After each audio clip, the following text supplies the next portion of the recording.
Thank you. Thank you. I would like to call the afternoon workshop on the future of the Ramsey County Care Center to order. And I think, did we do roll call? I don't think so. Okay. Well, why don't the commissioners just introduce themselves? We'll start with Nicole. We'll go in district order. I'm Commissioner Nicole Joy Fred, I'm District 1. And I'm Mary Jo McGuire, District 2. Krista Mattis Castillo, District 3. Tony Carter, District 4. I don't see Raphael here yet, so Jim McDonough, District 6. And Victoria Reinhardt, District 7. And as we go through, we will be introducing staff as they make the presentation so that we can get through this. I want to start today's workshop with the acknowledgement that for most, this workshop about the future of the Ramsey County Care Center will be difficult, challenging, and emotional. When we discussed the need for this workshop, I made a simple request, but an important request. And that was that it be people-focused on residents, their families, and staff at the care center, and not just the financials. I believe, and I know some will disagree, that the county manager and his staff did a great job in taking that request to heart and framing up the issues before us as we go through this. Yes, there are financials in there, but it really is clear to me that this is also taking the people, the residents first, the people first. So I would like to try and get through the presentation so that we don't get bogged down on one specific slide. We'll see if we can do that.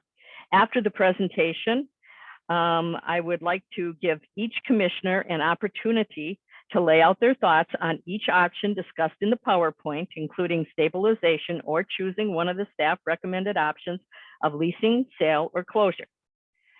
And let's see. That's, I think that's all I need to lay out, unless I missed something and staff can take it from there. And if you could introduce yourself as you are presenting the PowerPoint, that would be great. Thank you, Madam Chair and members. Ryan O'Connor, the Ramsey County Manager. I'll get us moving here if we can advance to the next slide. That's our agenda for the day, starting with the chair's opening. I'll briefly say a few things that build on what the chair said. And as we reach the end, I will leave you with some final thoughts from my seat about how all of the information you're seeing comes together as you then engage in the discussion per the chair's suggestion. Next slide, please.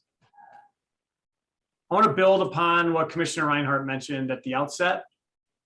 It's important that in the work we do, we remember we're people-centered and people-focused. And it's important, therefore, to start a workshop with many different dynamics and pieces to the conversation to acknowledge people first, and during and last. The Ramsey County Care Center has played an important role in our community and service delivery continuum for decades as a part of the work that our organization has done. We'd be remiss if we didn't spend a moment recognizing the amazing families and residents that have and continue to grace the care center with their presence. And I think it's really important to note that our community is all of us together, and that includes every one of those families and residents. It doesn't stop there. There are many staff who work and have worked as a part of the care center, and I want to acknowledge them up front as a part of this work as well. They have defined frontline service during COVID-19, but before as well, selfless caregiving. And every month when I attend new employee orientation, I know many commissioners, as you've had the opportunity to do the same, we continually see the diverse, multifaceted talent that exists across the entire organization, and that includes Ramsey County Care Center staff. Through all of the different challenges, the outside ones, the inside ones that occurred within an industry that's been in a constant state of flux, it is the people that have and continue to matter. I want to thank them. I want to appreciate them. And as we do our work today, I want to put them at the forefront of our minds. As the chair laid out at the outset, we're going to walk through some of the various dynamics of where we've been, reconnecting with the board resolution from November and where we're going, And I'm going to turn it over to the rest of the team to introduce themselves and begin that piece, and I'll come back with you in a bit. Thank you.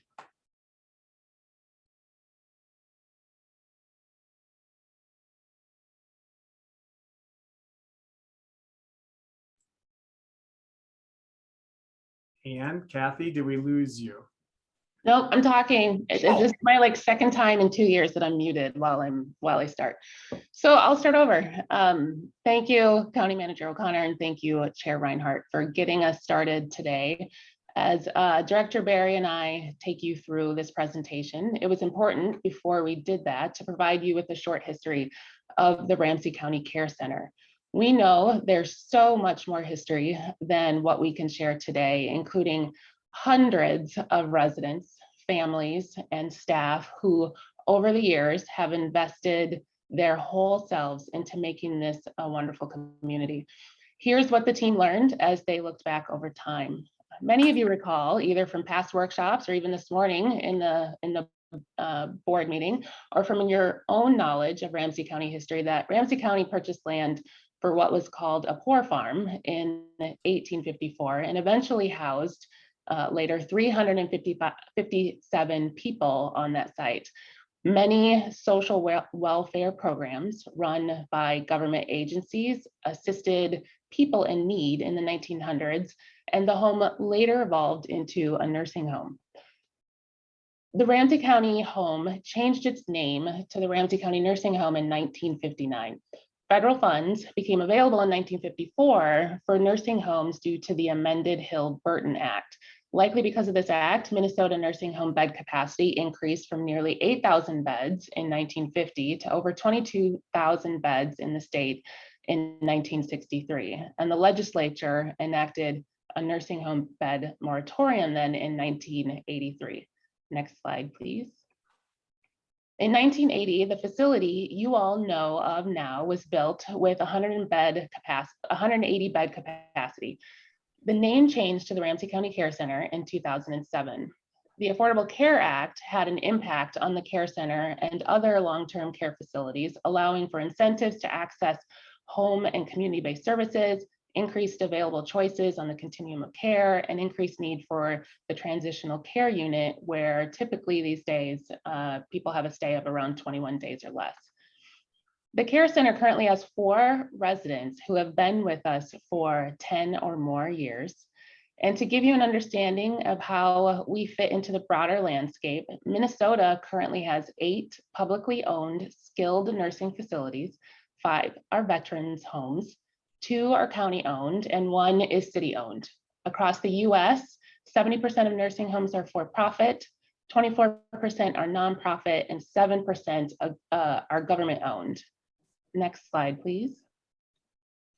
So the history of Ramsey County is always fascinating to us, and it's important to be rooted as we move forward in what has taken place presently and past.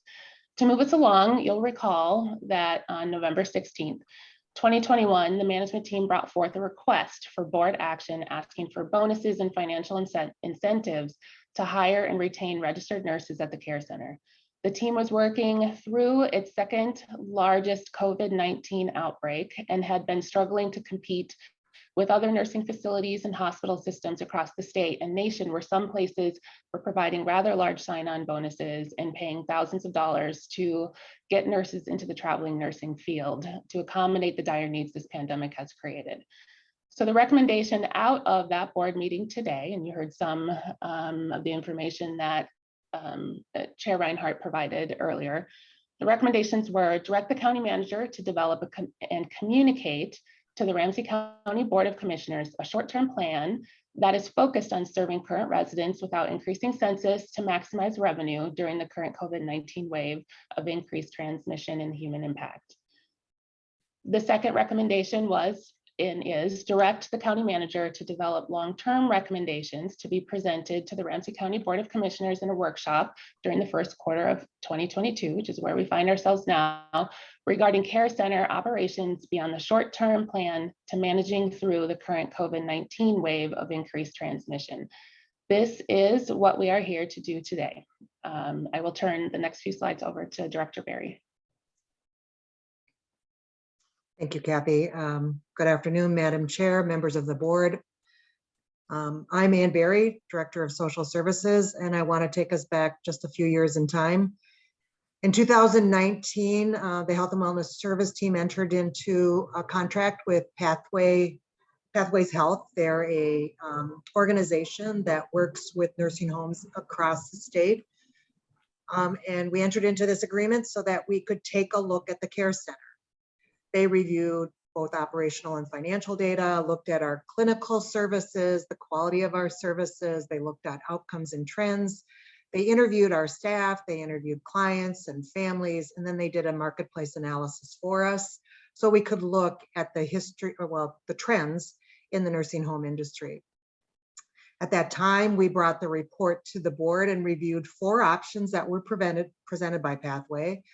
And the 4 options they provided us were to stabilize, sell, lease, or close the facility. The option we selected in 2019 was to stabilize operations. Next slide, please. So here are a number of things we did in our effort to stabilize the operations at the Ramsey County Care Center. We reduced our capacity, our bed capacity, from 164 to 142. In an earlier slide, you saw that we had 180 beds. Well, what accounts for that is we had discontinued 14 beds. They're called layaway beds, and the state allowed us to not operate or use those beds. So we reduced our capacity overall to 142 beds in an effort to stabilize. We created more private rooms. So we have single rooms and private rooms. That's what we heard from clients, and that's what Pathway had recommended that we do. We began work to increase what is referred to as a case mix. Our case mix, it's basically what it is the combination of scores that look at the difficulty of care that you're providing to clients and looks at the nursing services and other services that you're providing. Our case mix was below 1. And what we've been able to do in this stabilization period was increase that to 1.13. We also then began to focus on building our capacity to provide services in the transitional care unit. And then finally, we improved marketing strategies. We updated our brochures. We added enhancements to rooms. We did a marketing video for discharge planners. And as we all know, much of this work was then disrupted by COVID-19. Next slide, please. So the impact of COVID-19 throughout these past 2 years, I think we've shared many of these things with you, but we thought it was really important to collect them in one place. We clearly had increased costs that were related to the precautions that were implemented. We had to do testing regularly. We had to redeploy staff so that there was testing taking place every day. The amount of personal protective equipment that was required was substantial. I think we all need to remember that we were doing face-to-face work in an environment where our only protection was PPEs. We didn't have vaccinations. So we were had to increase our infection control measures. And then finally in early 2020, we were able to begin vaccination of our staff and clients and residents who were living and working at the care center. Throughout COVID-19, we've had visitor restrictions, which has put a remarkable burden on families and loved ones who wanted to see people in nursing facilities, not unlike other facilities across the state and the nation. We saw our first surge in positive cases in December of 2020, and then we saw 2 more surges after that in October and December of 2021. Over this period of time, our census has declined from 137 in 2019. We're currently, as of today, I think we are at 95, but we've been somewhere in the 79 to 80 range for quite some time. And just another important piece of information, we did receive relief from the federal government in both 20 and 21. The CARES Act provided us with a provider relief fund of almost $1.2 million. And then in 2021, the Health Services, HRSA, as part of the Health Recovery Service Act, provided skilled nursing facilities, again, just over $1 million in 2021. Next slide, please. Since the board meeting in 2021, when we brought the request for your action, we've taken these specific actions listed here. First of all, we limited admissions. We have had a few admissions. If anybody was hospitalized during this time, we did bring them back to the facility from the hospital. We also stabilized our current staffing and operations, and then we met with Pathway Health based upon the 2 recommendations that came from your resolutions, so that we could begin to evaluate where we were today and what the future options look like. Next slide, please. And now I'm going to turn it over to Janelle White. Thank you, Director Barry. Good afternoon, Madam Chair, Commissioners. My name is Janelle White, and I am a controller for the Health and Wellness Service team. This slide is the 10-year financial history for the Care Center from 2012 to 2021. Let's review it by column. The first column states the year. The asterisk on 2020 and 2021 denotes the years of the pandemic. The next column is the license number of beds by year.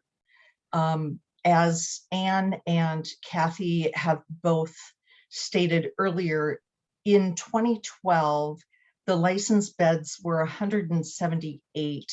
They remained that until 2016, as Anne discussed, when 14 beds were put on layaway. That brought us to 164 licensed beds, and that remained until 2020, when our licensed beds were reduced to 142.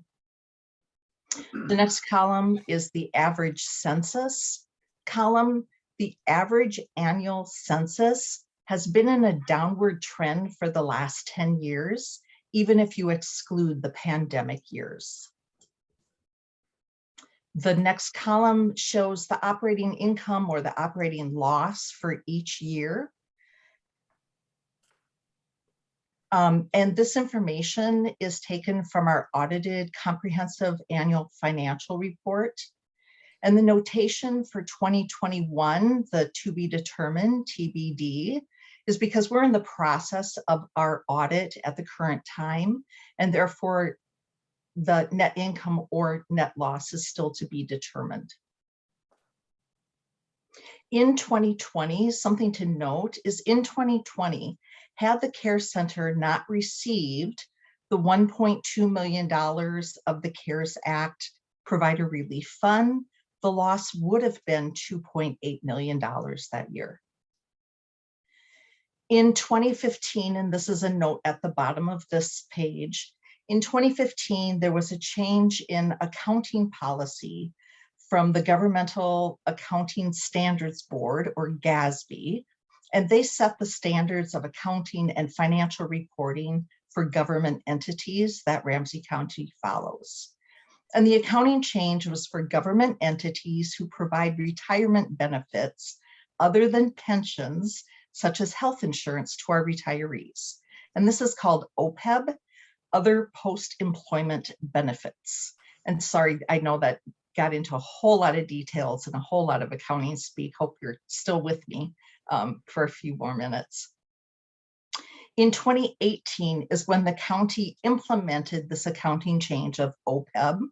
And to accurately reflect this change, there was an offset to our expenditures.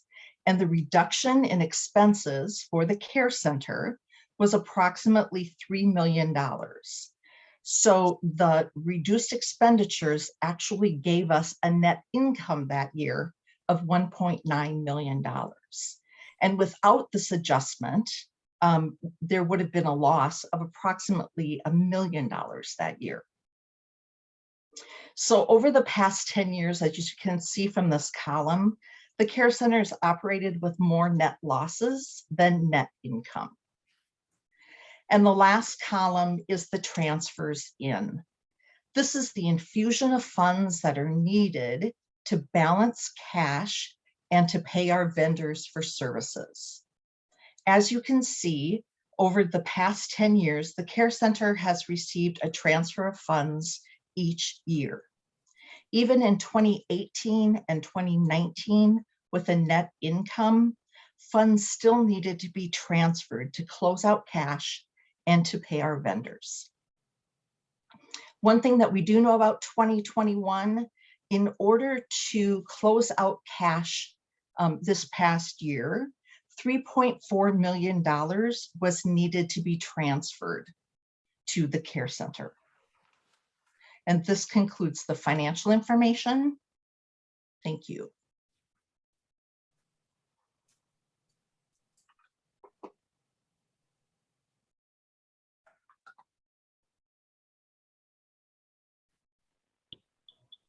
And I think you're up. Oh, I'm sorry. Okay, All go right. ahead. So it's back to Ann Berry, Madam Chair and members. So our discussion today is about future options for the Care Center. Stabilization was a challenge even before COVID. We continue to have census challenges when compared to the broader marketplace, and continued challenge to ensure that we had enough staff to support not only our employees, but the people who live in our facility. It is a challenge, as you saw in one of the earlier slides on the history of governmental owned health facilities. It's very difficult to operate in a standalone environment, right? And so the market, whether it's for nursing home, clinics, healthcare generally, has become much more integrated, and we don't have that opportunity in Ramsey County. COVID didn't create these challenges; it just really magnified and amplified them. And I don't want to say what others have said before me. This is not a reflection on the individual efforts. Our staff have done a remarkable job during COVID, and they have been committed. And I said earlier, even before vaccinations were available, we had staff working, they never stopped working. And so none of this is a reflection of their work. And clearly families and the community have always been supportive of the people who live at the Ramsey County Care Center. Next slide, please. So while looking at the future options for the Care Center, we revisited the remaining options that were all part of the Pathway Report. We've tried to look at each one of these options through the lens of the many impacts. And we started on each slide, what you will see is we started with the people we serve, our residents, their families, their loved ones. The next thing we looked at was staff. And then we looked at financial issues and the risk that we have with each one of these options. We wanted to very thoroughly go through each of these lenses to make sure that you had the information that you needed, and that we did this recognizing the enormity of the change, not just for the people who live at the Care Center, but for the people who work there. Next slide, please. So we're going to go through each one of these, and Kathy, I think you're taking this one. I am taking this one, and thanks for your words. And as we look at the number of people who are with us today and joining us and listening in, we know that all of these options that are being provided to you today, they can create angst and worry and stress for everyone who's been a part of this system. So we're going to keep saying that, and know that we know that as we're going through this. So as Ann stated, we looked at these options through the lens of our residents and how they would affect residents, family, staff, finances, and risks, and anything else that needed to be considered. As we took a look at leasing, residents and families would see new leadership and likely staffing changes. There could be the use of existing and or new contracted providers for things like dentistry and podiatry. It would really be dependent upon the lease agreement. County staff would likely experience stress in this scenario with an uncertain future and not knowing who would take over the care center. There would be financial impacts related to union status and salary and benefits. With a leasing outcome, staff would no longer be Ramsey County employees and could be displaced with the options of transferring within the county system. There's layoffs and there's conflict within the county as well. This option could though result in county coordination of both internal and external employment resources. Next slide, please. The option of leasing could generate some revenue depending on what the lease would look like. There could be expenses related to maintenance of the building or other county responsibilities. Some of the risks to leasing include major improvements to the building. There's also a lack of ability to consider facility uses beyond its current use. Licensed beds remain with the county, and the timeline of a lease typically can take 3 to 5 months. Next slide, and back over to Ann. Thanks, Kathy. So you will see when we did the evaluation of selling the facility that many of the same issues that Kathy just described as a part of the lease are in this option as well. So for residents and families, new leadership with the sale of the property, staff changes again, very likely, and our contracted providers may not be part of the contracted provider group of whoever purchased the care center. For county staff, many of the same issues, stress related to the uncertainty of their future employment. There are financial impacts, again, related to the employment status, salary and benefits, change in union status. And again, staff would no longer be Ramsey County employees. They would be employees of whoever purchased or whoever was the purchaser of the facility. Again, the same thing for staff. Displacement could result in, we do have other places in the county where employees could work, but it's all dependent on seniority and qualifications, issues around layoff and bumping. And then finally, again, our ability to coordinate external employment resources, are still in question. Next slide, please.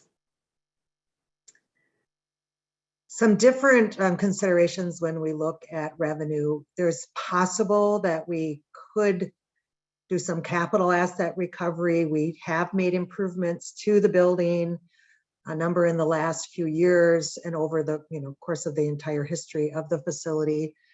There is always the potential of the sale of licensed bed. That's really dependent on the market. So it's hard for us to, again, put a dollar figure to either one of these, but in a sale, it's possible for us to recover some revenue.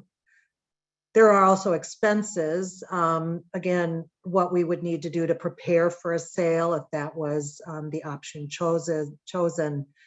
And although there are no ongoing expenses, we know that the facility is part of a campus in Maplewood. And so the question will be, what will be required for the purchase to take place? So there may be some expenses there as well, whether it's around parking facilities, other improvements that would be needed to make the sale viable.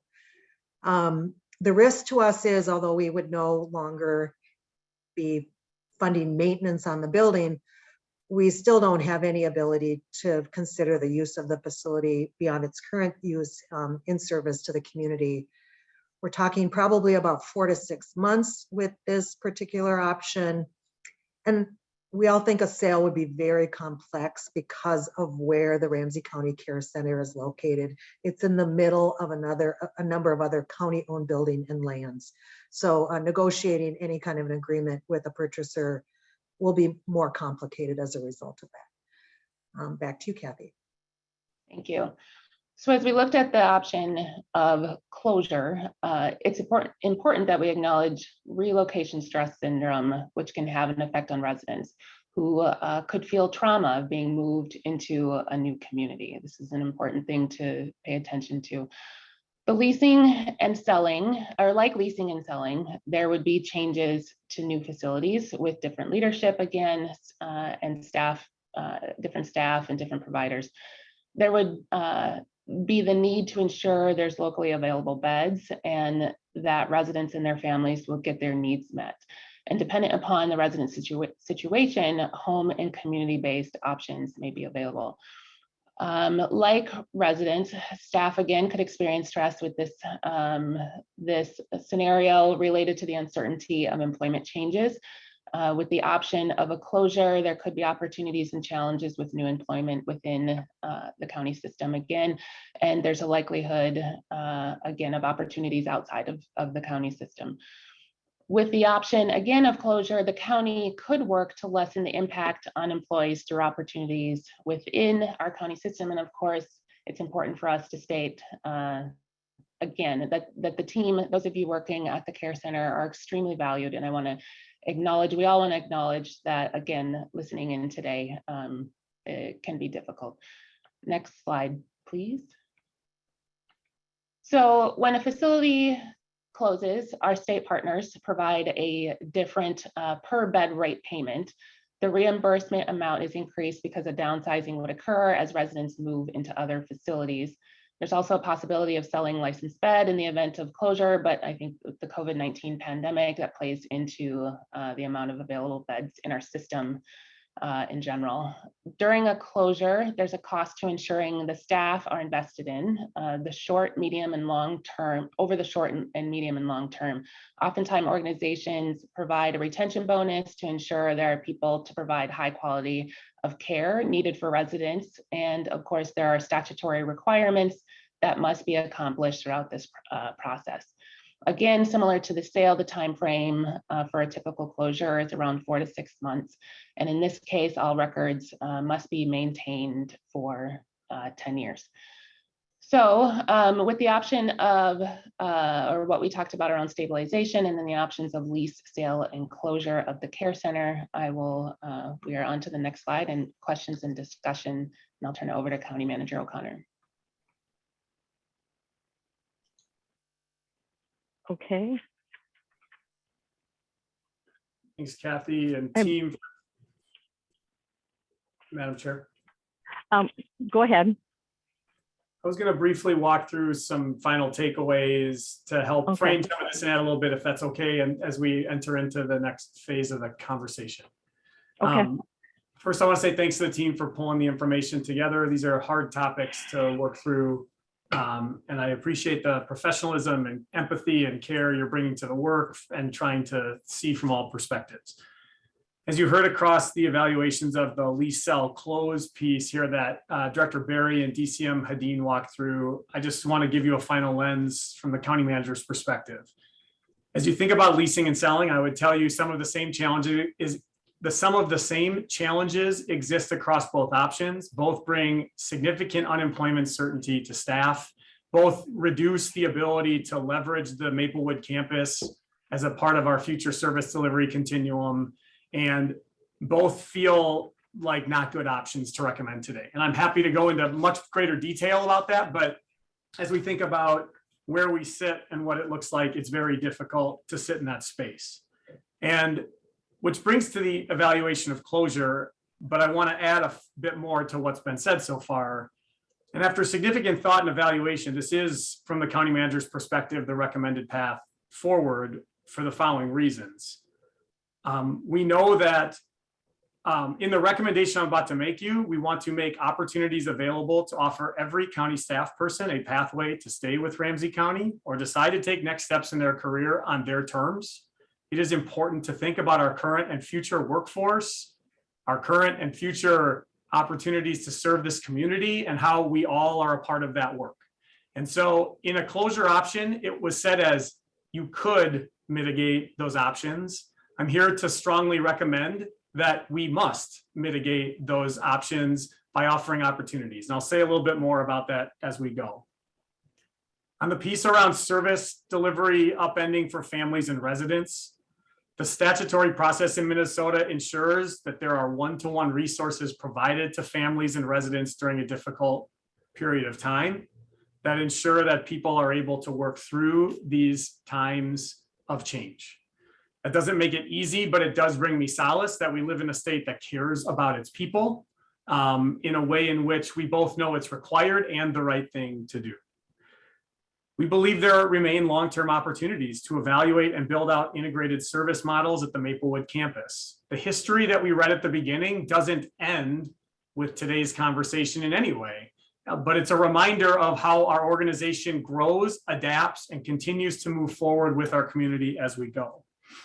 And finally, around closure specifically, the external environmental factors that are in many ways creating these challenges around integrated care and challenges to service delivery for a standalone care center, it does not appear that those are likely to change moving forward. From a technical side, as I make this recommendation to you, it would require the board to be asked to take affirming action and authorize resources to support transition for residents, families, and staff at a future board meeting. It requires a statutory declaration to the state of Minnesota that aligns with the intent to close per that process. It obviously requires consistent, ongoing, and clear communication with families and residents and with staff about options to stay with the county. As I wrap up, I want to end on this part about employee support and options. I know that we have a lot of employees who have been asking questions, rightfully so, since the board materials came out last Thursday. We did provide letters to families and residents as well as to staff last week. But I want to acknowledge that a letter and a PowerPoint before this discussion today leads to uncertainty throughout the weekend. And it's the process that is defined that works for most nonprofit and private care center conversations in the state doesn't perfectly fit a governmental body's conversation. And that's been tough.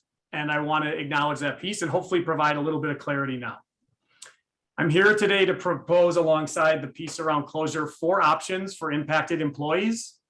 These are not finalized in every way, and our goal is to have them fully finalized by the end of March. It requires work with our labor partners on the final design considerations and implementation, and then it requires individual engagement with each employee. Those 4 options at a high level would include early retirement options for employees who are eligible and choosing to end their career, deep careers of service that have involved working for Ramsey County. It involves the option of making lateral transition opportunities for employees available across the organization, recognizing we are not a standalone anything, but an entity with more than 4,000 strong individuals that serve together. For example, we have nursing needs in our system today. We have dire nursing needs in our system today. And there are opportunities for lateral transfers of nurses to continue to be a part of the Ramsey County community without some of the potential upending risks that you heard about as concerned impacts earlier. We also earlier this year, with the approval of the board, developed a Pathways program focused at the time on a cohort of financial assistance workers to skill up through going back to school while remaining a county employee and having their schooling covered as a part of moving into careers in public health. We have short and long-term retention concerns across our public health service areas based on this pandemic that are not unique in our area.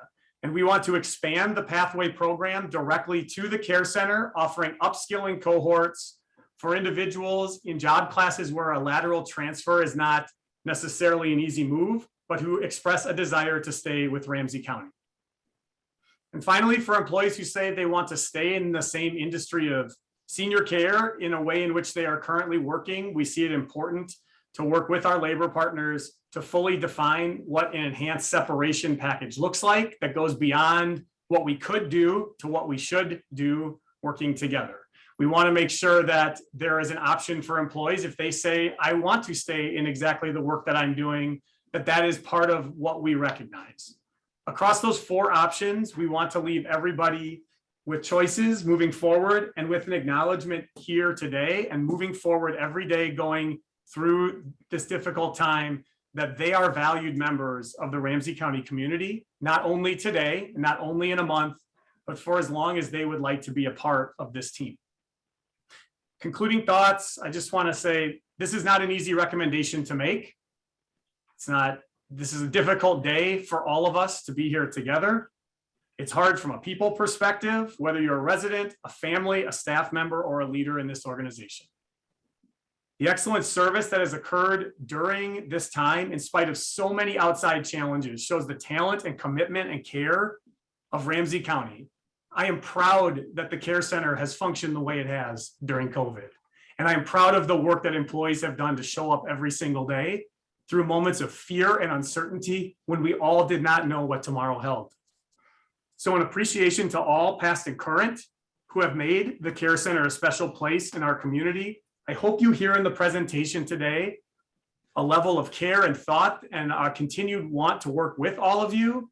For families and residents watching, I hope you hear a level of care and thought about ensuring long-term supports and a stable future for you as well. Madam Chair, I appreciate you allowing me a chance to share those concluding thoughts. We stand for any questions or discussion that the board would like to have. Thank you very much. Thank you. As I stated at the outset, what I would like to do is go around and I'm going to go in reverse district order or reverse alphabetical order. Either way, I'm usually at the end. So I'm going to start with myself and what we could do is each of us state, where we're at and what are we thinking. And if we have questions, I'd like to have the questions answered after each of us has had an opportunity to speak. And I probably will have some follow-up questions myself. This has been very difficult, and that's putting it mildly for me. From the day I became a commissioner, I've been passionate about my job. I've been passionate about libraries. I've been passionate about the environment, and I've been passionate about senior care. This morning, when we were doing the land acknowledgement, the words, "We pay respect to their elders past and present," jumped out at me because of knowing that this conversation was this afternoon. I think that that's incredibly important. I think part of our job is, and my job is, to give voice to the most vulnerable in our community. And that's primarily who is in our care facility. So I need to stay true to my core values, just as each of us do.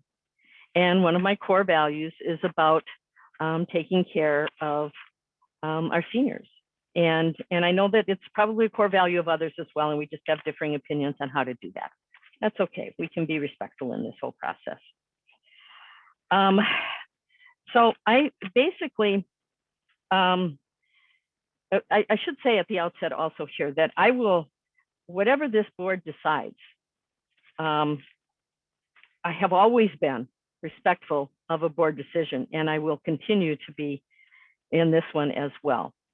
I especially appreciate the way Ryan O'Connor presented everything and his concern and his recommendations on what to do for staff if this board does vote to close, which I think of the options that were recommended or that were included in the staff report, that's the only one that makes any sense to me, because selling it when it's in our campus or leasing it is just the same to me as contracting out, and I don't believe in that.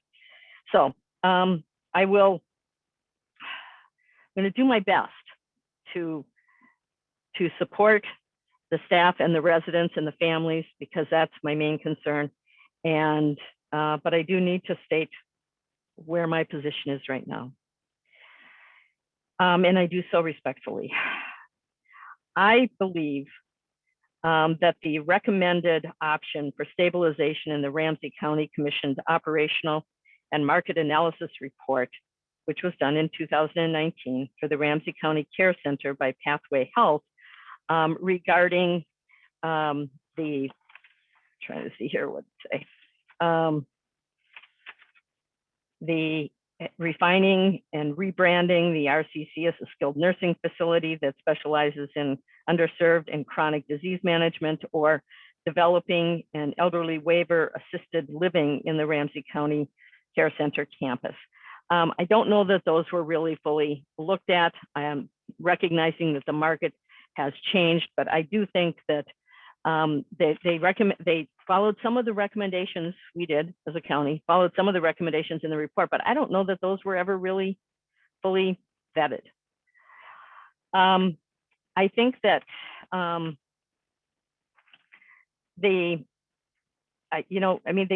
think they did a good job. The operation and market analysis, the stabilizing and implementation, the redesign plan and implementation, but their recommended option, as was stated earlier, was to stabilize. It also, and the one thing that I wanted to point out is that it's stated a couple of times in the report that we do have a specialized care to the folks that are there. A high number of behavior and incidents that have special needs, individuals with without a confirmed payer source, and if that's the most vulnerable, and that's what I think is most important. And individuals that are awaiting community-based options. So it is unique. There was also, Chris, this was in 2019, so I get that. It was on regarding the closure. And it said in the Pathways report, and this again may be outdated at this point, but there are currently not enough available beds to the market to meet the needs of the current residents, given the specialty population served at the Ramsey County Care Center. So as I said, we all need to stay true to our values, and this has been excruciating for me to try to figure out how to best serve, but I really wish, and maybe there, as we get through the rest of the folks giving their position, maybe there's something that I missed, but it did not appear to me that those options were seriously considered, and I would like to see them do that. So next we will go to Commissioner McDonough. I'm trying to get my numbers straight. This is Jim McDonough from District 6. You know, you made some good opening comments, Victoria. Ryan and Kathy and Ann have all followed up on them. I don't think this is a day where we can't say it enough. Every email, every phone call I've handled since, I've really emphasized the importance of empathy and understanding, respect and dignity as we manage moving forward on this, whether it's current residents, whether it's families, whether it's staff, or just folks in the community that truly care about what's going on there. And it's important to continue to repeat that because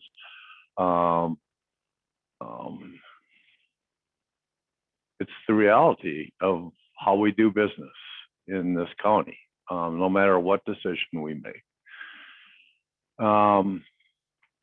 Another reality that I'm really proud of is, and I'm going on year 22. Raphael, you always have me beat. I could never catch you, and Victoria, we've really evolved here, and you've heard me say this before, from a county that used to operate very transactionally in silos to really a county that understands the value and benefit of acting transformatively, holistically for the whole county. And when you make that commitment to move in that direction, that means you're going to have to take on some really tough, difficult decisions. Partly because that's how the foundation of this county was built. A lot of transactional decision making, and not looking at how things were integrated and holistically, and partly for other reasons. Some of the work that we do in that area with those values and goals is really, exciting and energizing, and it's fun, the word fun, to be a part of it, right? Other parts of that work can get really difficult, where there's no fun involved. by any means. But that doesn't mean that we should shy away from that decision making, because the transformational work that we're doing here holistically will only succeed if we don't have, you could use your word, sacred cows or carve outs or pieces that are untouchable, right? And we're getting to the point where some of those pieces have been untouchable or carve outs, or they're just really hard, and we've kicked the can down the road, and we've put hope into some of the things that Victoria just talked about in her last comments that will change things around or have a better impact. It's no secret to most of you that I've supported us taking a hard look at this and moving in a different direction for a long time. And it's not just the financials, as Victoria talked about. Everything we do, really, I mean, it's the three-legged stool here, and financials are always got to be a part of it. But the fact is, it gets really hard to continue to make the investments we're doing there, knowing the need within our senior community for support in areas that just are not available for them, especially as they make their choices about trying to stay in their homes. They're making their choices that are different than going into a full-fledged care center. And so, part of that holistic approach really needs to be taking a look at that senior population. What is our role in helping support so that we're aligned with the mission? The quality of life for every senior in this county is as strong and as healthy and as aligned with their choices the best it possibly can be. And when I see so much resources going in to support so few, and I know that market has changed so dramatically since the 50s and even 40s when when the care center was really established as a nursing home or a residential facility for seniors to come and get services. That whole market has evolved. Certainly there's for-profit organizations within our community, and I don't want to dismiss them just because they're for-profit. There's some unscrupulous and nefarious organizations that certainly we all need to be aware of, but there's certainly some that provide and meet those needs in a really good way. We have a lot of nonprofit providers within our community. But one of the points that was listed, I think in Kathy's part or Ann's part, is the evolution in this market that, again, it's about the holistic approach to treating an individual. And most folks that are providing the type of beds that we're providing at the care center provide that holistic approach. And it may start with totally independent living. My mom lives in a facility that's independent, but because she's in that facility, within that system, within that structure, if she ever needs assisted living, she can transfer and be a part of that facility, that organization and the assisted living. If she ever needs memory care or deeper care, a deeper level of care, she will continue that progress through there, but it's built into the services that is provided. That's the way the market's evolved. We can't do that. We don't do that. So for so many reasons, the way we operate, and again, I'm with Ryan, our folks have just done an amazing job. This conversation has percolated up in the board since 2003, when Governor Plenty took away $1 an hour that, the state had been subsidizing wages and kind of created some of the first deficit spending and money that we had to start transferring in there. And there isn't a point in time where our staff and leadership over there hasn't stepped up to do what Victoria keeps hoping we can continue to do. This isn't going to succeed based on more marketing. This isn't going to succeed based on, better educating the community about the services we've done. We've been doing that for 15, 18 years, and our numbers not only have not been able to stabilize, they continue to get worse. So I am very supportive of the thoughtful, recommendation that's coming forward from the county manager. I'm very supportive of the work that's gone behind it. I have confidence in the work that's gone behind it to get to this spot. I do believe closure is the best option for us to move forward. There's a couple of pieces I'll add to that. You know, we've been through this a number of times, highs and lows. You know, I totally agree on leasing. That just does not fit. I am, you know, 99% there on selling. You know, maybe something with the beds certainly makes sense. But I also know, you know, as we move forward, we'll get a lot of unsolicited offers. And you don't know until you see what's going on, you know, is one of those unsolicited offers actually makes sense. So I wouldn't advocate for selling. I wouldn't set the stage for selling, but I'd be prepared for those unsolicited offers in a way that at least they come together. Someone's looking at them. If there is value, Brian, I strongly support the position. Even strong offers, us owning that facility, being a part of a Ramsey County campus, and what other uses we might have into the future probably will be our best option, and we should protect that and preserve it. But I also don't want to lose or miss, I shouldn't say lose, but miss maybe an opportunity that might position us in a way that we can meet other needs, because a sale just might fit all the boxes extremely well, and it would have to do that. So, you know, to all the staff who are listening, to all the residents, and, you know, I've gotten your emails, and I'm going to end where I ended every single one of those, know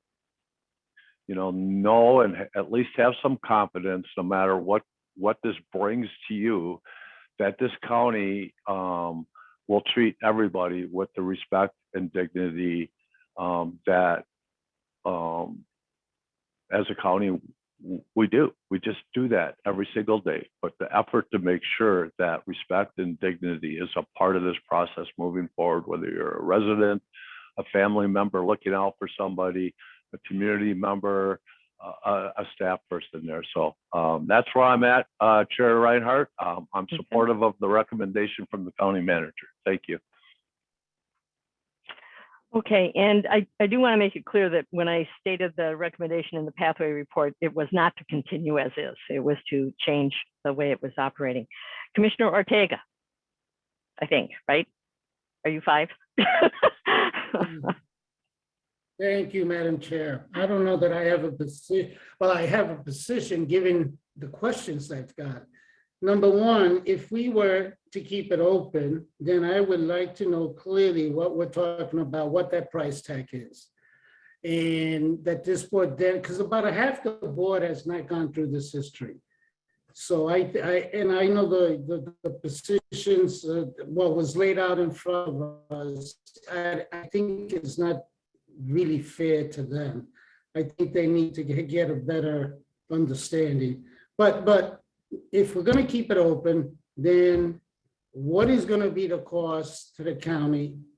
And are we willing to take that cost? Because we are talking about a dwindling population in terms of the census of the care center. I understand what you're saying about the pathway report in 2019. I don't know that. I went over that, and the recommendations that we may or may not have moved forward on, I don't know that those would make a huge difference. I'm not convinced that they would have, but maybe I'm wrong. But again, I need to get better info. And what looms in the back of my head that's very real is we have not only a large senior population, but a growing senior population, and those needs are just getting bigger. So that's on one side of the scope. In terms of closure, I would want to know very clearly that those residents that are there, that it just isn't enough for me to say we're going to give them a staff person to help them with the process. I want to know that the market is there to take them. Because, is there really a place for them to go? That's number one. And then with the employees, I would like for those that want to stay in Ramsey County, that we absorb 100% of them.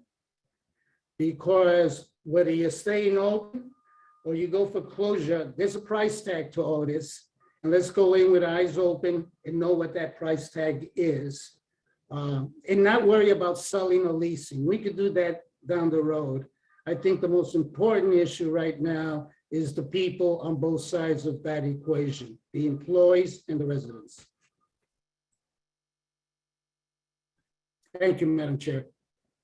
Thank you. Commissioner Modis Castillo? Or is it? Yes, sir. I get your numbers mixed up. I'm sorry. Is it Commissioner Carter? Yeah. Okay. Thank you. Me and my numbers, right? So I ahead, thought Jen. I was going to have the last word. I was thinking alphabetically, going backwards. So thank you so much. I don't have to have the last word. My considerations have been embodied in the report that or the presentation that we've seen here today. I have had the opportunity to be here since 2005 and hear these conversations as we have reviewed on somewhat a regular basis this issue, this concern for being able to do our best for our seniors who are with us in the care facility, for those residents who are with us in the care facility. And I think we've always put that first and had consideration too for our employees who have been so faithful, who have done amazing work. And with some difficult cases, certainly, but for all who have resided at the care center. And these have been a couple of very tough years. I have to say thank you to the residents and their families. We all acknowledge that we have been a community together, and with those volunteers who have come to be a part of the facility through the years and who are looking forward to returning. We've been a community together assessing this issue and putting our very best foot forward to make sure that we can address the needs that we have seen over time, that we can focus on modernizing the facility and really optimizing the services in a way that has allowed us to improve some things and move some things forward and have hope on an ongoing basis. We've been concerned about the opportunity for people to be cared for in other ways than in our care center. And we have, working together through the years, investigated those opportunities in some cases, understanding that there have been issues in the past, believing that the community has grown, the industry in the community has grown. We've seen continuums of services developed so that there is everything from those who need this care being able to stay in their homes and with their families, to having the intense services provided according to their greater needs. And we've seen those continuums developing and being offered to families. And we know where we are. We know that we've done the work that we can to improve this facility. And we know that we could do more. And we're also observing that as a community, solving its problems together. We've been talking to the families, we've been talking to our employees, and we've been trying to deliver on the needs that those employees have had and that those families and their loved ones in our care facility have had. You know, I really truly thank all, including our staff who have developed this particular presentation, for putting our residents and their families and our employees first. And as we consider the 4 options, I hear the option of closure as the one that we should consider at this time. We've been through the consideration of stabilizing, and As I said, we've done a lot with our employees leading that work. And we know that they've sacrificed and they've done that work so that we could deliver on a hope. I think the hope is waning of keeping this facility open. And I do want to know more about how we can help those families transition. I want to know more about the options that exist for each kind of resident that is there today. I want to know more about how we provide that one-on-one support so that we can ensure there is a valid option for each individual. I do appreciate hearing about the options for our employees as well. And of course, I think that they've been outlined well and want to know more about those opportunities as we look toward a decision in coming months. But I am persuaded that we do need to consider this closure very seriously. I like the idea of the potential that should we need to go through that decision, we would have a facility that could serve our needs. And again, as a community making these decisions together, we're reflecting on the needs of those who are at the facility and our employees, their families. We're also reflecting on the broader needs of our community and how can we respect and help those who are there today toward their better future opportunities to be cared for by their families and in community is the first question.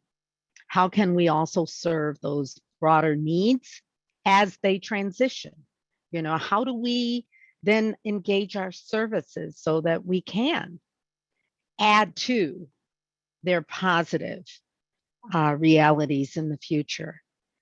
And as a whole community, how do we balance the work so that the resources can serve all of our community better? I so appreciate all that's gone into this. I do understand the recommendation of the county manager. I do endorse moving in that direction and ask for that additional information about how we make certain that even those difficult to serve who may not have payment expressed or defined, how we make certain, as Commissioner Reinhardt has said, that we know there are placements for them. So while I support that movement in the direction of closure, reserving the facility for future use, also remaining open to those unsolicited offers, as Commissioner McDonough has said, may come to us and asking for that additional information. While I do all of that, I just want to once again wrap up with a sincere thank you and appreciation for all of the work and for all of the cooperation through these difficult times that our families have had, and acknowledge the residents and families and our employees as a part of that community that does look over all of these considerations together to do our very best for our community. And thank you. Thank you. Commissioner Montes Castillo.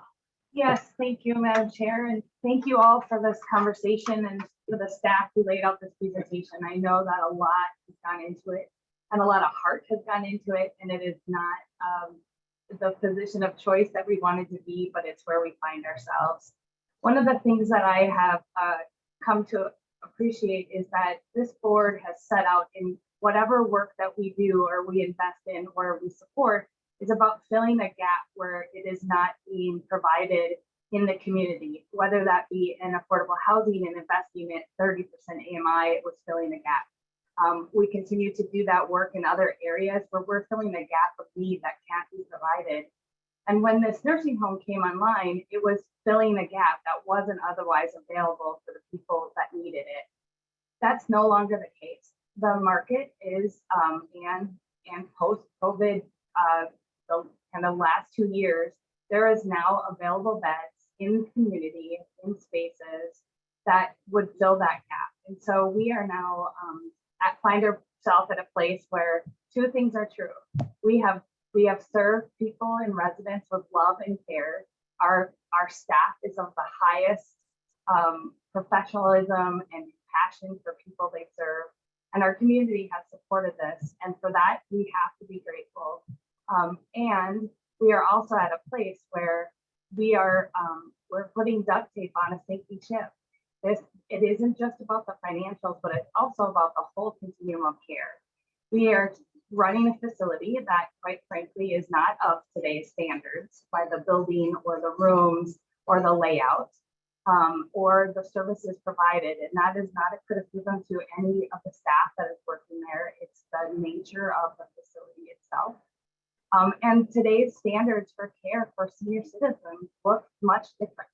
And so we are competing right now and not competing well in that space because we're not actually here serving a gap that really exists. We have heard over time that we serve clients who have been kicked out of other facilities or that can't be placed.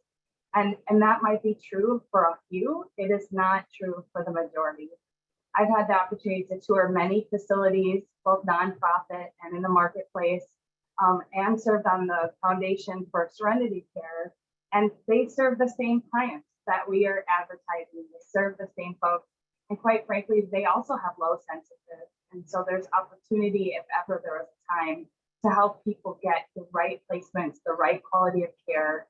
That doesn't take away the fact that it's scary, that it could be traumatic for some. But overall, it's the right thing to do.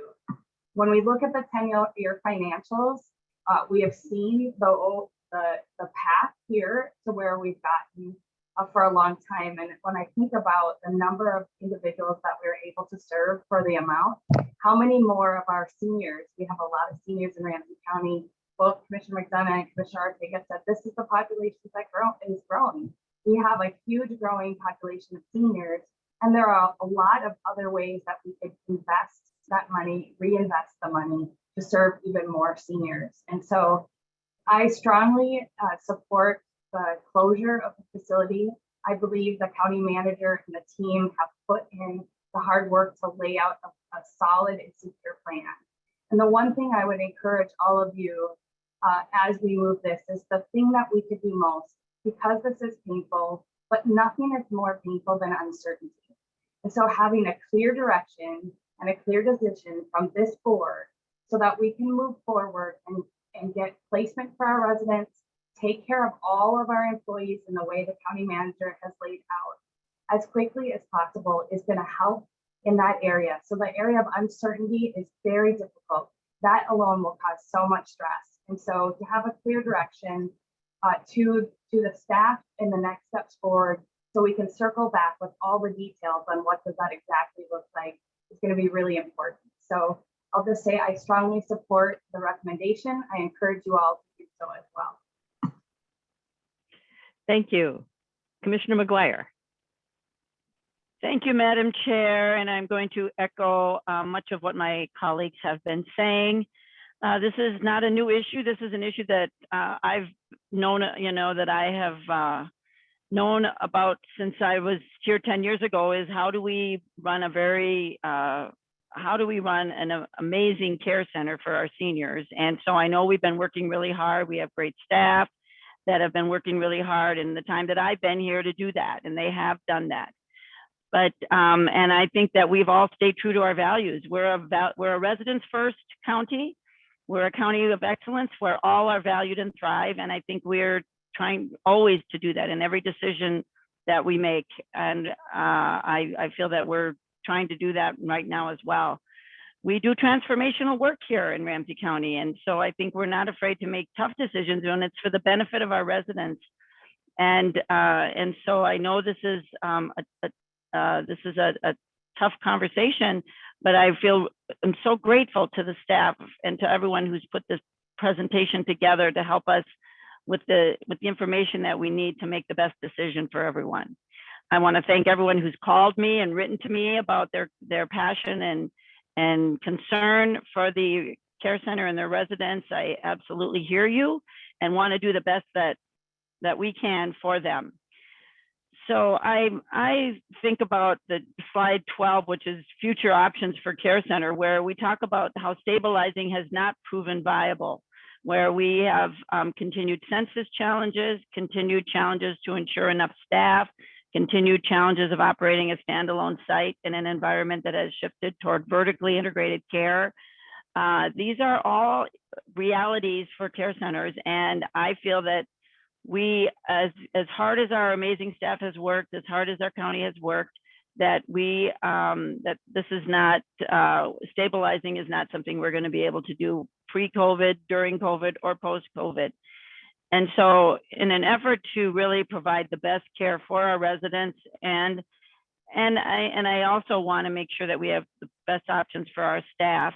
I really want to work with both, both of them to make sure that we do have the best options for them. But I do agree that we should, I accept our county manager's recommendation that we move on from this care center, find places for our residents and other options for our staff, and really make sure that we've done the best for all of them. And I think that this option of the county manager's recommendation is the way to do that. So thank you. And I agree with Commissioner Matos Castillo that we should set a clear direction as soon as possible, because I think uncertainty is only going to cause greater stress and challenges for everyone. So I'm willing to move ahead as quickly as we need to help with that. So thank you. Thank you. And Commissioner Matos Castillo, you don't get the last word often. Well, and we're going to come back and I'm going to sum things up, but go for it. No, Commissioner Fretham. Oh, did I say? Oh, I'm sorry. I meant Commissioner Fretham. I'm looking right at you. Can't you see that? You're right above Commissioner Matos Castillo for me. My turn. So I do have some things to say, and I do have some additional questions. And I know folks maybe have been throwing out rhetorical questions. I have actual ones, and I'll repeat them at the end in case some of them can be answered today. But if not, please follow up with me. To start, as Commissioner Ortega pointed out, not all of us have the same history with this facility, and I come really late to the game with this. And I don't say that to throw anyone else under the bus, just that I'm catching up. And I appreciate that there are a lot of questions, not only in this meeting today, but from a lot of the folks who have reached out to us over the last week about whether we did enough in the past to work hard enough to stabilize. But I'm recognizing that I'm coming at this right now with what is and not what could have been. And I know that's what I need to make my decision on. With that, Ryan, I know you mentioned that it's your recommendation to close the facility, but you're asking the board in the future to take affirming action and to allocate resources to support staff and residents. I'm hoping you can maybe explain a bit more fully how this decision process happens and the board's role in that. Because as I understand it, this is an operational decision. Our being able to affirm it also allows us to provide additional resources to offer those supports to residents and to current staff that you've suggested. So this is really hard from the position of playing catch up, because I feel like I'm hearing different things. Reading the Pathways report, it calls out that, the programming isn't as good as maybe in some other facilities in the private market. Yet many of the people who have reached out to me have expressed their appreciation for the robust programs and services offered by the Ramsey County Care Center, including outside professionals who come and service and provide services to people residing in the facility. And I think for me, this calls out the recognition that we have data, but there are also residents of the Ramsey County Care Center and people who work there who have experiences, and that's also an important form of data. And I think one of the questions that I've heard from others that I also have is you had mentioned that some of the work done after our November 2021 board decision to hold admissions was reconvening with Pathway Health to evaluate the current and the future. And I'm hoping you could just say a bit more about that. I know there is concern that we're making a decision on outdated Pathways report information. And I hope you could provide some clarity about what you learned from that, and that even though that the information you received during those consultations continued to affirm this pathway that you're recommending of closure. I am someone who has worked in direct care, not in a nursing facility, but in a group home facility. And even though it was 20 years ago, I still think quite often of the people that I have taken care of. Last week, I had a dream about them. So this Ramsey County Care Center is not just a business, it is people's homes. And even for the people who work there, where it's their job, it is an entirely different working relationship when your clients, you're in a caring relationship for them, when you are bathing them, when you are toileting them, when you are holding them, when they are sick or sad or scared. It's a very different relationship than when you are selling them a t-shirt or doing their taxes. And I want to acknowledge that, that it's not something you can just pick up and go to another facility and it'll be the same work, and maybe you even get paid better, who knows. It's still not the same, because there are significant relationships involved in this work, and that's something that we can't preserve with closure. And I want to recognize that. And I know that Anne and Kathy and everyone presenting frequently mentioned that stress, but I want to call it out as something real. And I want to acknowledge it and know that I feel that as I'm looking at this information to make this decision. So that even though the numbers tell a story that seems really straightforward, I think you can hear, and I've heard it, that this is a torturous decision for every one of us on the board and for every staff member that I have heard speak. And I know that we've all received a lot of outreach for people who either have loved ones in the care center or volunteered there or work there. And I know I haven't responded in depth to much of this outreach, but I want them to know that I have read every single message I've received, and I really appreciate what you're feeling right now. I really do. To that, I wanna like bring up again Commissioner McDonough's question of what is our role? What is the role of the county in this? And I think my position really aligns with what Commissioner Mattis Castillo said, that our role as the county is to close gaps and serve those that cannot or will not be served in the private market. So this is one of those follow-up questions I have, is I want to make sure that we don't have a reason to believe that we're serving people that no one else will serve. And in particular, I want to make sure that we have the capacity to ensure that the one-to-one transition resources that we have to provide by statute are adequate to find beds, particularly for the people that Commissioner Reinhardt mentioned, those folks on elderly waiver residents, residents with mental illness or behavioral issues. And I hope that if you can't respond to that now, that we can get some follow-up on how we will ensure not just a placement, but an appropriate placement for those folks with really particular and specialized needs that might otherwise fall through the gaps.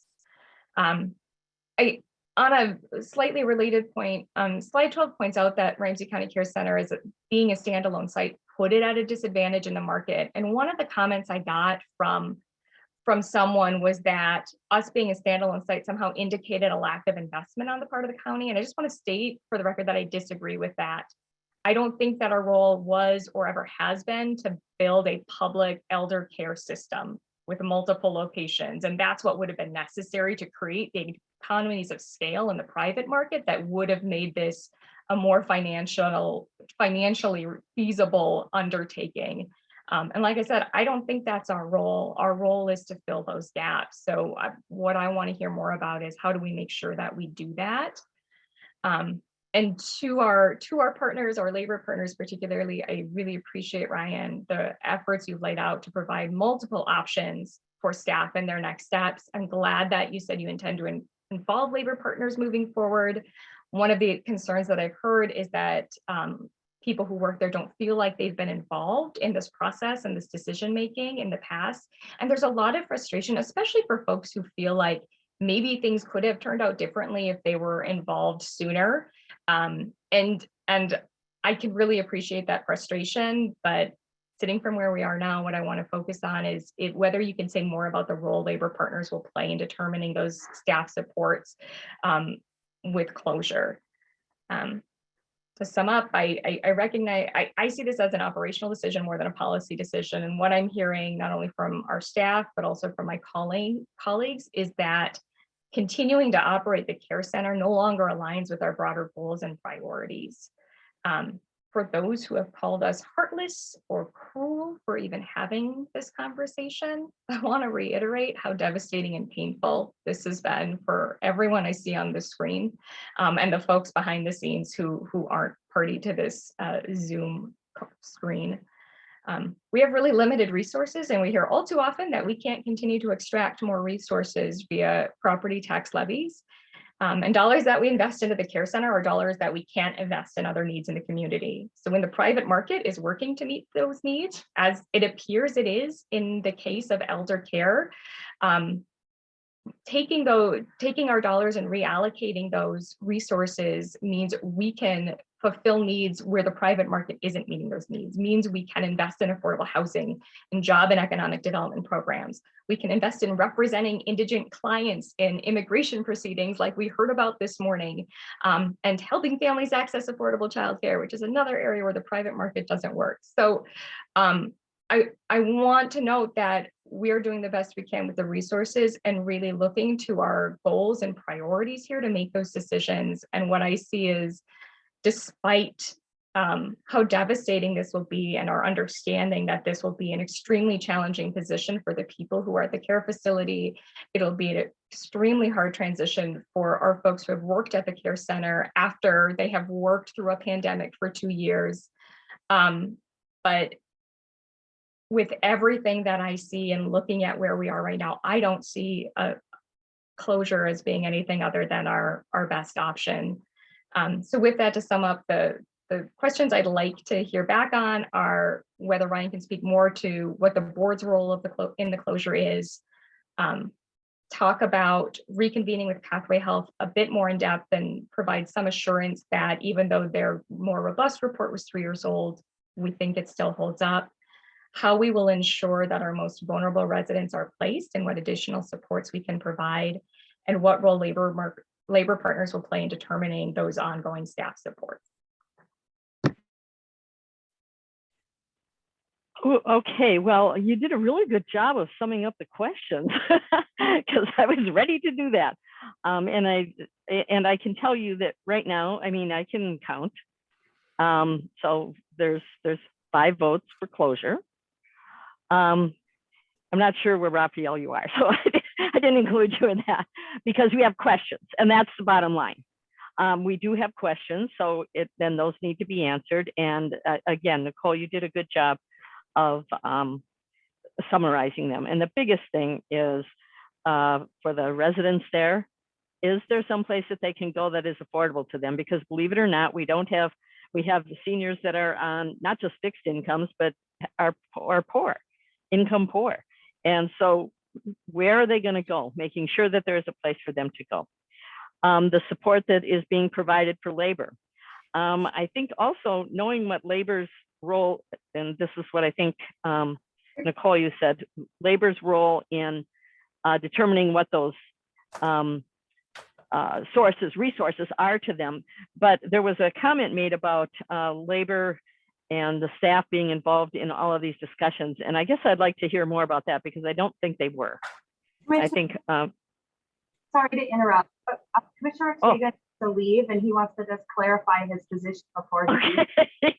All right, actually, I appreciate that. Thank you. Go ahead, Raphael. Yes, ma'am. I have a 3 o'clock I can cancel, but my concern is for people on both sides of the scale, right? I want to, we do everything possible and beyond possible. We should be able to absorb all of our, given on what Ryan said, our needs and nursing, etc.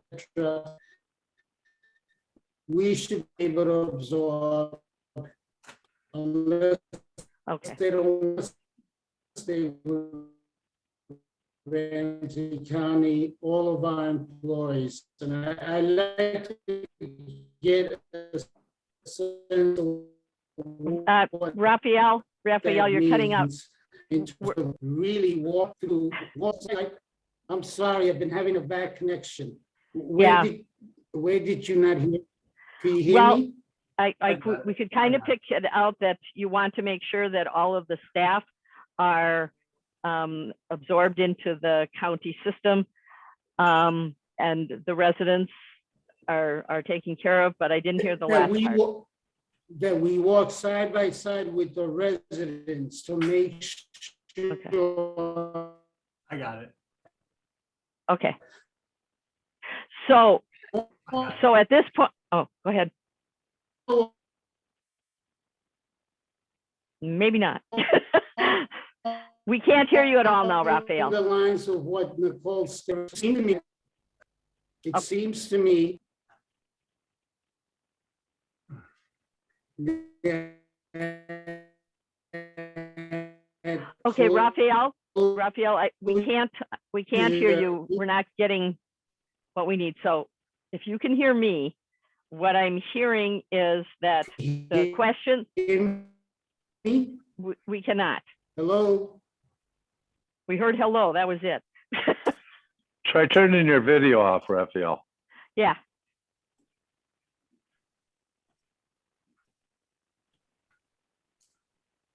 I think he left.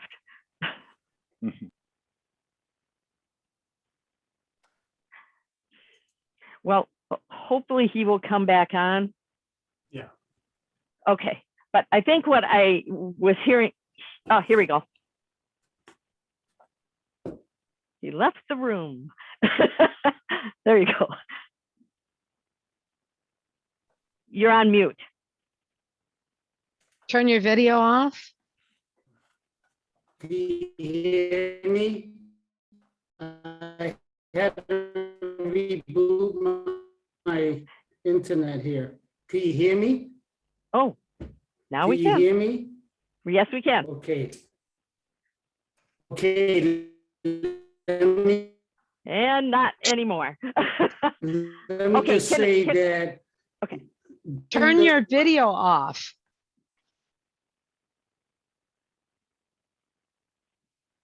Yeah. Can you hear me now? Okay. Okay. Thank you, Tony. He apparently didn't hear you, Jim. Okay, go ahead. My internet has been going on and off all day. I don't know what the problem is. Anyway, given the options, it seems like closure is the path to Okay. take. My reservations are full, that we offer the employees all the employees, and that we walk with the residents to make sure they get an appropriate placement. Okay. All right, it started to cut out a little bit, but I think I got it. And so the questions, so that makes 6 Okay, in favor of closure. And I do have some questions, but I have to tell you, I think in many ways, what we are doing today is kind of a self-fulfilling prophecy, because as far as I know, we didn't look at turning it into a memory care unit. We didn't look at, seriously anyhow, some of the other options for not continuing as is, because I agree that that is not sustainable. But you know what? There's not time to do that now either.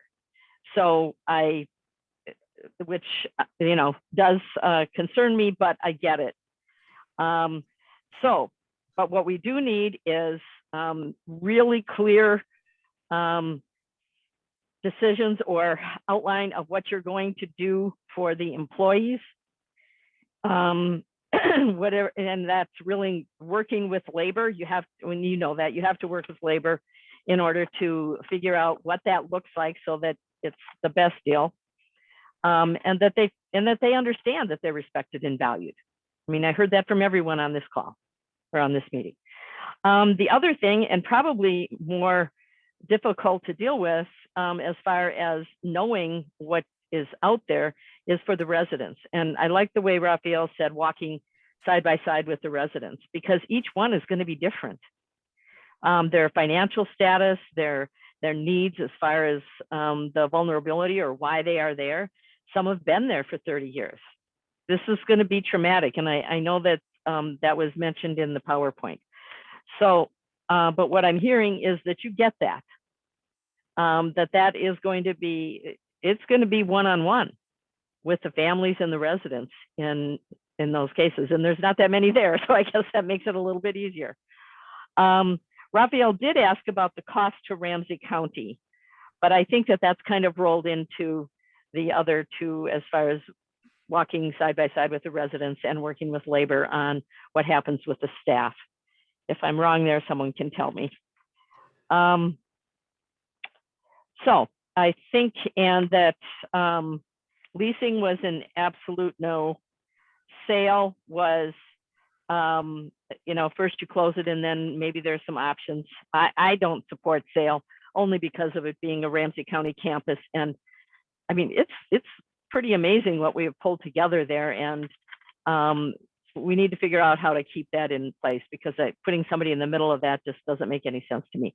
But we will see what happens with that. That's not the decision we're making today or next week. I guess I do have a question about making sure that we get the information back and how quickly we can get that, or is that part of the recommendation? And maybe that's what it should be. I mean, it's not just a recommendation to close, but it's also the other parts of this that we need to make sure, and that we get a report back on what happens if you run into a roadblock, especially with the residents. Madam Chair, can I take a crack at the questions? I was writing them down as we went, and these won't be the final only answers. They'll be on the way, but I want to respond directly to what we heard as we went, and then we'll follow up with additional information for next Tuesday as well, as we're coming back in front of the board. So a couple of things. We'll do our best to answer Commissioner Ortega's question around what would it be the projected deficit if you continued to run. I mean, that's in some ways that's hypothetical. I want to fully acknowledge that. We'll give it our best faith effort to answer that question. I heard it. I'll be more specific on a few of these others. I think the most important questions that I heard repeated multiple times, and it's important to go back and reiterate this. In working with residents and families, it's not an option, it's a statutory requirement, and you cannot kick people to the street. Even if, and nobody here wants to, nobody is saying that, but it's important to start there and work our way back. There is an expectation that every single family and resident will be worked with, both with county and state resources as a part of how the process works. What happens is there's a filing of intent to close with the state of Minnesota through a formal statutory process that begins to click in state resources alongside county resources. It's a little different for us because we're a county-owned facility. Normally that would be county and state working with other entity, but in our case, it's working with our facility. They will work directly with every family on the options that you heard about today. Additionally, if there were not enough beds available in the region, as that's evaluated by the state, you cannot close. There would be a response back that says there is not availability. So it is not us on our own getting to determine whether or not there's availability. There are checks and balances that are very important for everybody to hear as a part of that. And we haven't gone through that process yet. So we will definitely keep the board updated on all of those parts of the movement forward, because there's unforeseen things along that journey always until you're there. Again, the options for staff, I heard Commissioner Reinhardt, Ortega, I heard all of you in different ways. We're going to offer options to every staff person. And I think it's important to both address every staff person needs to have options, as well as working with organized labor as they are bargain positions. And both are important, right? As people are charting their own future.